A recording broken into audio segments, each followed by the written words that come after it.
媽食得飯未啊？喺度執緊咩啊媽？未食得飯住啊！我家陣呢執你啲黑豆呢配5種嘅榨水，咁啊等有時間呢就煲俾4個小朋友飲啦。黑豆呢係補津液嘅，亦都係小朋友嘅助長劑嚟嘅。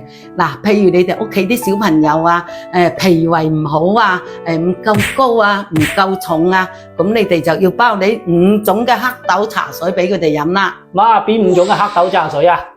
嗱，第一種黑豆山藥配紅棗，第二種呢黑豆杞子配蓮藕，第三種呢黑豆圓肉配蘋果，第四種呢黑豆小米配南瓜，第5種呢黑豆山藥配紅蘿蔔啦。嗱，呢5種嘅配搭呢就係煲茶水俾小朋友飲呢就最好噶啦。各位姐妹們，你哋學識未啊？學識嘅你就記低佢，等有時間嘅時候呢，就煲俾屋企小朋友飲啦。